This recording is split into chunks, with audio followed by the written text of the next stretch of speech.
To FRAUD-FLIX. The lamp is green, that means safe. BCCI looked respectable from the front door. Behind split structures can hide. But it looked safe. The lamp was green. Welcome to FRAUD-FLIX. So happy to see you again. In finance, most institutions are built to be seen. This one was built to disappear. It carried a name that sounded like an embassy, the Bank of Credit and Commerce International. Branches on 5 continents, a head office in London, an auditor in one country, a holding company in another, and a registered home right here in Luxembourg. By design, no single regulator ever saw the whole map. Each one held a corner. None held the picture. So when it fell in the summer of 1991, the loss wasn't counted in millions. It was counted in trust, across 70 countries at once. The villain was never a man. The villain was the architecture, a bank engineered to be unsupervisable. This is the file regulators rewrote the rulebook to close. FRAUD-FLIX opens the case. Welcome to FRAUD-FLIX, the only show where the buildings smile. Today we open the file on BCCI, the Bank of Credit and Commerce International. A bank with a beautiful front door, a very busy back door. This is not only a story about fraud, it is a story about structure. In the beginning, everything looked respectable. The lamp is green. That means safe. BCCI was born with ambition. We shall connect continents, serve clients, build trust. The bank expanded. Branches, subsidiaries, offices. Expansion can be healthy, but expansion without visibility becomes fog. From the street, the bank looked like one house, but structurally, it was more like a mansion, a shed, a tunnel, a basement, a locked cupboard, and a map nobody wanted to unfold. Everything important happens in the mansion, correct. Everything interesting happens in the shed. The shed is administrative, very administrative, extremely shed-shaped administration. In BCCI, the problem was not just bad people, it was also the architecture, complex, cross-border, fragmented, and hard to supervise as one complete group. A fraudster does not need invisibility, sometimes complexity is enough. Then came the inspectors. One saw this side, one saw that side. Both were official, both had clipboards, both felt serious. I supervise the part I can see. Excellent. I supervise the other part I can see. So together we supervise everything? Not together exactly, more like separately confident. And if there is a gap between us, then the gap is probably supervised by optimism. That is how fragmented supervision becomes dangerous. Each authority may think someone else is watching the missing piece. Auditing had the same problem. If nobody sees the whole book, everybody can approve a page. My half looks fine. My half also looks fine. Should we combine the halves? That sounds like a full picture exercise. Is that required? My half does not say so. Approved. A ledger cut in half is not half as dangerous. It can be twice as dangerous, because each half can look clean on its own. Fraud does not always hide inside false numbers. Sometimes it hides between true numbers that nobody connects. The front door was for reputation. The back door was for relationships. Should I come through the normal entrance? No. You are a special relationship. Is special good? In a brochure, yes. In an investigation, less so. Do we know who these people are? We know they have briefcases. Is that due diligence? It is briefcase-based confidence. Weak controls do not always shout. Sometimes they quietly open the back door. Upstairs, there were counters, smiles, and clean floors. Downstairs, there were suitcases, secrets, and filing cabinets that looked guilty. Welcome to our transparent banking hall. And welcome to our absolutely unrelated basement. Are we allowed to talk about the basement? There is no basement. Then where am I standing? On a temporary lower floor misunderstanding. The visible bank and the real risk were no longer living in the same world. While the town watched the lobby, the money moved somewhere else. What a peaceful bank. Keep moving, little bags. Stay below the line. Where does this pipe go? To a place where questions arrive tired. Should the inspectors know? Which inspectors? That was the point. In a fragmented structure, flows can travel faster than responsibility. A transaction is not only about where money starts, it is also about where visibility stops. Then came the internal culture. Every scandal has one. Not written on the wall, not printed in the handbook, but understood by everyone. I found something strange. No, you found something complicated. Should I escalate it? Escalation is a strong word. Should I ask compliance? Compliance is having a quiet day. Let compliance enjoy the quiet. A bad culture does not need to destroy every control. It only needs to make honest people tired, afraid, or isolated. Eventually, the problem became a hole, not a small hole, a major structural, financial, reputational, please do not look down hole. Sir, there is a hole in the lobby. No, there is a documentation opportunity. Customers might fall in. Then we need more paperwork. Should we fix the hole? Fixing is expensive. Covering is temporary. Temporary is cheaper. Bring me forms. In fraud, paperwork can be control, but paperwork can also become wallpaper over a crater. When real strength is missing, illusion must work overtime. So the same comfort goes round and round. Money moves, papers move, risk moves, but truth does not move. I give you this bag, and I give it back to you. Now we all look richer. Wonderful. This carousel has excellent accounting potential. But isn't it the same bag? Do not insult liquidity. Circular movement can look like activity, but activity is not solvency. Inside the bank, meetings continue. Meetings are excellent. They create minutes. Minutes create files. Files create comfort. Comfort creates delay. The situation is under control. Which situation? The one we are not describing. We need confidence. We need transparency. Confidence is faster. Transparency has consequences. This is how organizations lie to themselves, before they lie to everyone else. When the room chooses comfort over truth, the fraud has already been promoted. Then, one auditor did the most dangerous thing. He looked again. This ledger has a missing half. No, that is a modern minimalist ledger. This number does not connect to that number. Numbers are emotional. They sometimes need distance, and these funds appear to move in circles. We prefer the term round relationship banking. I think we have a problem. A fraud can survive many questions, but it fears the person who asks the next question. Then came the storm. Not rain, not wind, paper, reports, warnings, files, findings. The kind of storm that starts in a drawer and ends on the front page. Why is the sky made of documents? Maybe the bank is having a paper festival. This is not a festival. Technically, it is an internal weather event. When ignored evidence finally moves, it moves like weather. Nobody can pretend the sky is clear. Eventually, the separate watchers had to become one crowd. Front door, back door, basement, mansion, shed, ledger, whole ledger this time. Can we discuss this calmly over tea? No. Coffee? Also no. A coordinated problem requires a coordinated response. Late coordination is still better than permanent confusion. Then the doors closed. The front door, the back door, the side door, the basement door. Every door that had once made the structure confusing now became a point of control. Sealed, sealed, sealed, but the lamp was green yesterday. Yesterday the lamp was not connected to the truth. And that is the tragedy of false comfort. It works until the day it stops working completely. Outside were the ordinary people. Not the insiders. Not the fixers. Not the people who understood the pipe. Depositors, clients, families, businesses. People who trusted the front door. But yesterday, it looked safe. The lamp was green. My savings were inside. I did not invest in a basement. I put money in a bank. That is why banking fraud is never just a technical story. It becomes a human story. The pain of the collapse traveled further than the people who created it. After every scandal comes the blame circle. I thought he saw it. I thought they saw it. I only had half the book. I also only had half the book. I was very busy covering the whole. Why was there a lesson was clear. You cannot supervise the mansion and ignore the shed. You cannot approve half a ledger and call it assurance. You cannot let the green lamp glow unless it is wired to the whole structure. Inspector 1. This time we look together. Inspector 2. One group, one picture. Auditor. One complete ledger. Regulator and one lamp connected to reality. Host. That is consolidated supervision. Not a slogan, a survival tool. Narrator. The green light returned, but now it meant something different. Not blind trust, not split responsibility, not someone else is watching.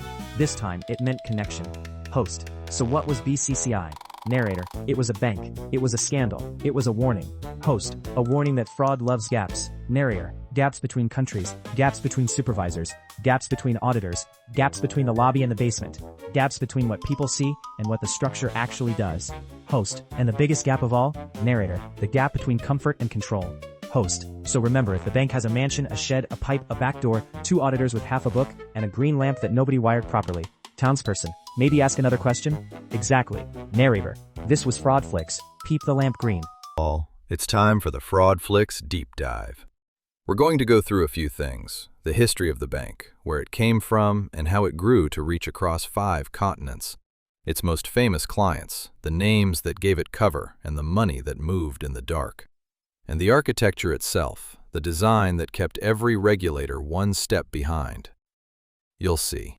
It's time for the BCCI Deep Dive. In 1972, a single ambitious banker opened a new kind of institution.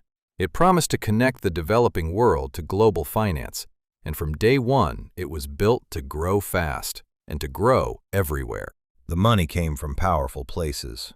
Wealth from the Gulf, the backing of a ruling family, and early capital from one of America's largest banks. Impeccable friends. They lent it something more valuable than cash. They lent it respectability. But the real design was in the map. Incorporated in one country, run from two others, audited somewhere else entirely. Each regulator saw only a corner. None of them saw the whole. That gap between borders wasn't an accident. It was the business model. In December 1974, a new piece was added to the board. A holding company, quietly incorporated in a small, regulation-light duchy. On paper, just an umbrella. In practice, the structure that would own everything beneath it. Then the group was divided in two. One arm in Europe, watching the Middle East. Another on a quiet tropical island handling the developing world.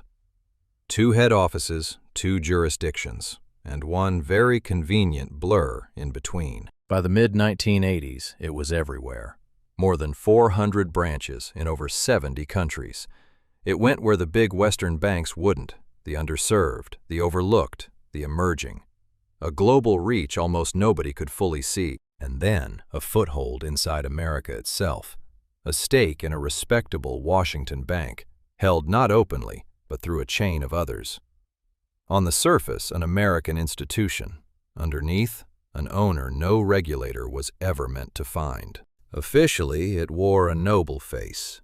A bank for the developing world, funding trade, building bridges, serving the places the others ignored. That was the story it told, and for years the world believed it. And through that hidden machine moved a very particular guest list. Dictators moving the wealth of nations, a wanted terrorist, the proceeds of the drug cartels. The bank that claimed to serve the poorest had quietly become the bank of choice for the worst. Beneath the success, the floor was already cracking. Bad loans, reckless bets, and loans handed quietly to favored insiders. Money that walked out the door and never came back. By the early 1980s, the losses were real, and they were growing. So instead of admitting the losses, it performed a trick. Phantom loans that never existed. Fictitious deposits conjured from nothing. And the oldest illusion of all, using each new depositor's money to quietly plug the holes left by the last. A Ponzi engine. By the mid-1980s, the first alarms began to ring. Money laundering, bribery, regulators sidestepped. But every investigator who reached for the truth found themselves tangled, slowed by powerful friends, and by a bank deliberately scattered across too many borders to ever catch in one. But the friends couldn't shield it forever. In New York, prosecutors... Then, on the 5th of July, 1991, the trap closed. In a single coordinated strike, regulators across the world raided its offices at once. Doors sealed, branches padlocked. On every continent, on the same day, the bank that was everywhere simply... And when they finally looked inside, the vault was hollow. The losses ran past $7 billion, the money owed to depositors and creditors, as much as 20. Behind the grandest bank of its age sat one of the largest holes in finance. The long recovery, what followed was a hunt of a different kind. For years, liquidators chased the money across the world. They pursued the auditors who should have seen it coming. In time, they clawed back roughly 3/4 of what was lost. A remarkable recovery. But for many depositors, most was never quite the same as whole. In the end, this was the lesson written in the wreckage. No single supervisor had ever seen the whole. Each regulator watched its own fragment, a branch, a tentacle, a corner, while the creature itself sprawled unseen across the map. The bank hadn't beaten the watchdogs. It had simply stood where none... So the rules were rewritten. From now on, a banking group would be supervised as a whole, One consolidated picture, not 100 scattered fragments. Tougher tests for who could run a bank, regulators sharing what they knew across borders, and far stronger walls against dirty money.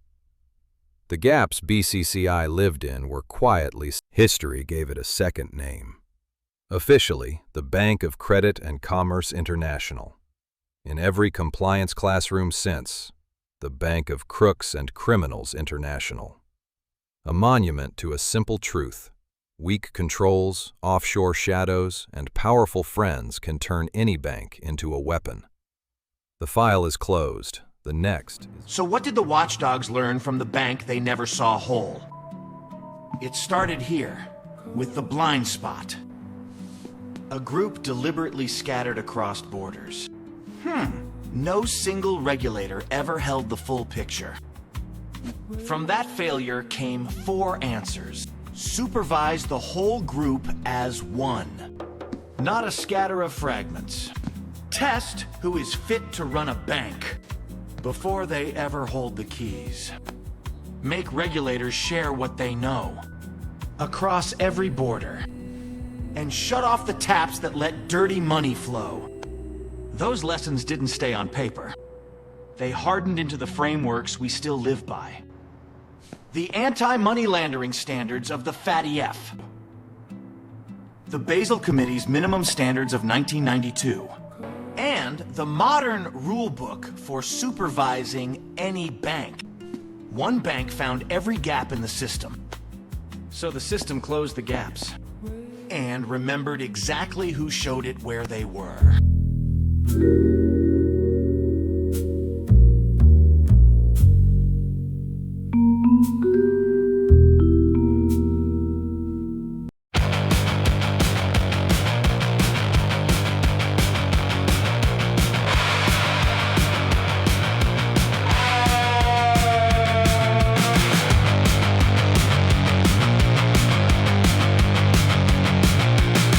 La sentence est prononcée, la sentence est prononcée, la sentence est prononcée, la sentence est prononcée.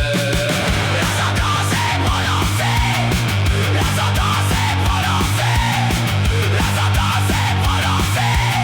est prononcée, la sentence est prononcée, la sentence est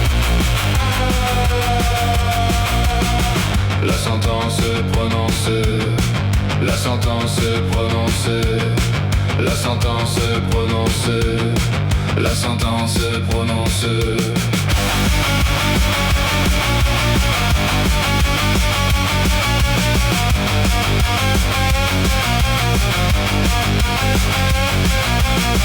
La sentence est prononcée, la sentence est prononcée, la sentence est prononcée, la sentence est prononcée.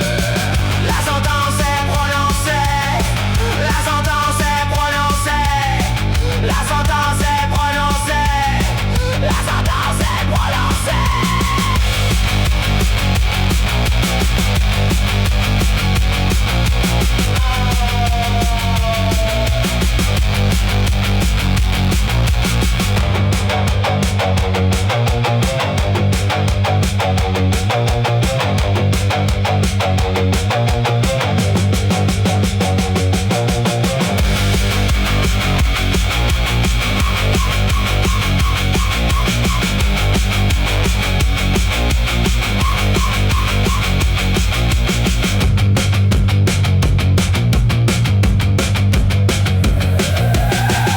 sentence est prononcée. La sentence est prononcée, la sentence est prononcée, la sentence est prononcée.